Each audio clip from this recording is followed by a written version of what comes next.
This is homework 1.1, the second part of the homework, the evaluating portion.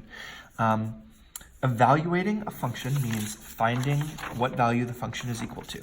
So for instance, if we have f of x equals 3x, and we want to evaluate the function when x is 7, we could write f of 7, and this means put 7 in for x. It would be 3 times 7, that's what 3x means, it means 3 times x, and we would get 21. So f of 7 equals 21, and that just means when we put in 7 for x, we get 21. So you should be able to do the first few with no problem. I'll go over some of the tricky ones. Let's look at D. It says find f of -1 plus h of 0. This means find the value of f when x is -1 and add it to the value of h when x is 0. So let's start with f of x. Here's our f of x, and we're going to put in -1 for x. So that means we're going to do 3 times -1 squared minus 4, because that's what f of x says to do. We do 3 times the x squared minus 4. Plus, we need to do h of 0. This says when x is 0, what is h? Well, okay, h isn't a equation, it's a graph. And so the way we do this is h of 0 means when x is 0, so when the x value is 0, what is the y value? And we can see it right here. H of 0 is 3. We can simplify. We need to do PEMDAS. The first thing we would do is exponents, and you really want to be able to do this without a calculator. -1 squared means -1 times -1, which is 1. 3 times 1 is 3, minus 4 plus 3. And now we can subtract and add. 3 minus 4 is -1. -1 plus 3 is 2. So there's how that works. I'm going to go over E. The only thing I'm going to go over here is the fraction skills. I imagine all of you know how to do f of 1/2. F of 1/2 is 3 times 1/2 squared minus 4. And I'm sure you know how to do that with whole numbers. One of the parts of this class is we got to be able to do this without a calculator. And so I'll talk to you real quick about some fraction skills. The first thing we're doing from PEMDAS is 1/2 squared. And squared, of course, means times itself. 1/2 times 1/2, that's what squaring means. When we multiply fractions, we multiply the numerator and we multiply the denominators. We just multiply straight across. 1 times 1 is 1, 2 times 2 is 4, and so we get 3 times 1/4. There is, of course, a shortcut with fractions. That's when you do a fraction to a power. You just do the numerator to that power and the denominator to that power. So 1 squared is 1, 2 squared is 4. Great. So here we have another fraction skill we're going to need, multiplying a whole number times a fraction. The way we do that is we change the whole number into a fraction by saying 3 is the same as 3 divided by 1. And now we can multiply straight across, just like we did before. This is 3/4. That's 3 times 1 and 1 times 4. Minus 4 still.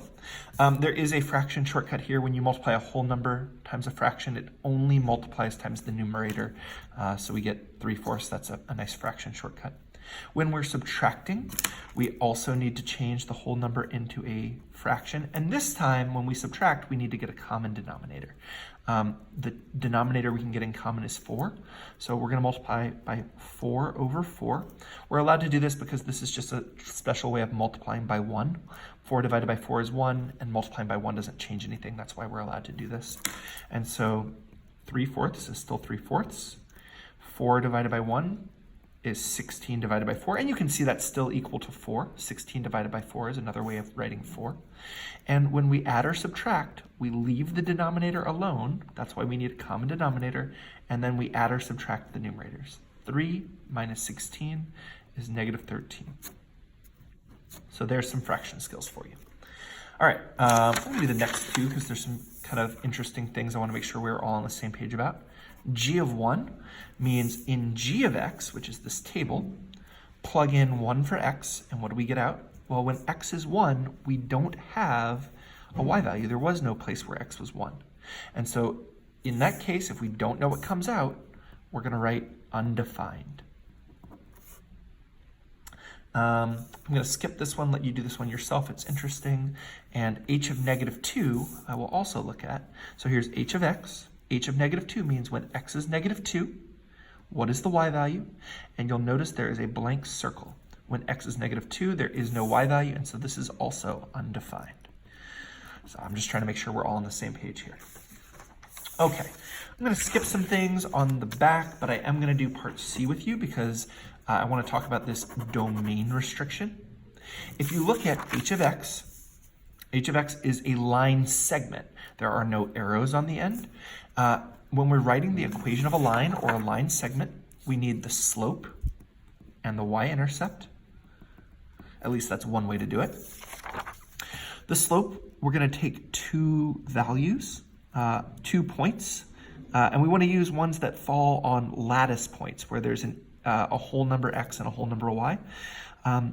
We can take the rise divided by the run. So the slope is, it went up by 1 and over by 2.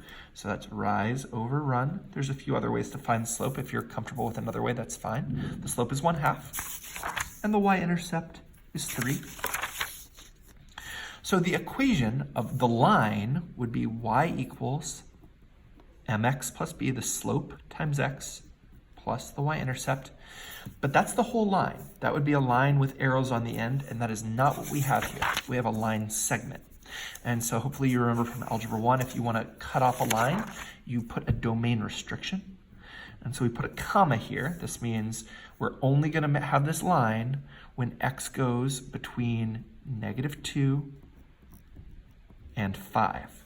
That's where the x's go from -2 to 5. Notice I put less than on the 2 because there isn't a value there, and less than or equal to on the 5 because there is a value at 5. So this is the line segment. We write the equation of the whole line, and then we cut off part of it. Okay, one last thing I want to talk to you guys about and make sure we're all on the same page on is reasonable domain and range. So we have a problem situation. Again, the domain is all possible x or input values. So we need to know what the x and the y are for this situation. The independent variable, the x, is the number of hours. That's x. And the y value is the amount of money she has, and that's y.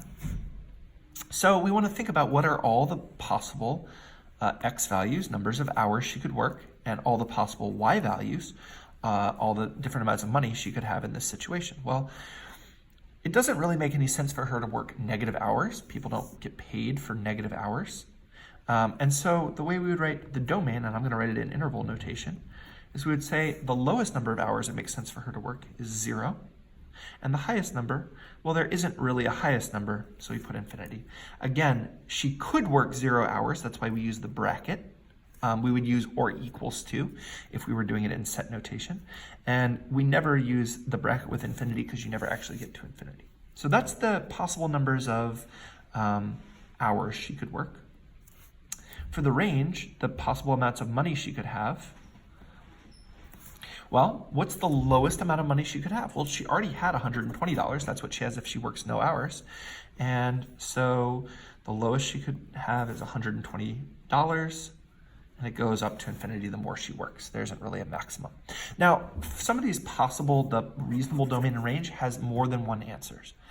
For instance, maybe you say, you know what, we're going to calculate the number of hours somebody has in their life. So you take, she's going to start working when she's 15. She's going to live till she's 100, 85 years times 52 weeks a year times 40 hours a week, and say like that's the number of hours she could work.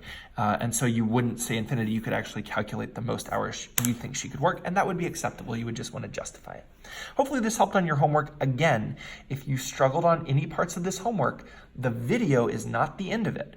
After you get done with it, give yourself a break and then come back and try to do it by yourself later. Because if you had to watch me do it, that's not the same as you knowing how to do it. You always want to go back and make sure you can do it on your own.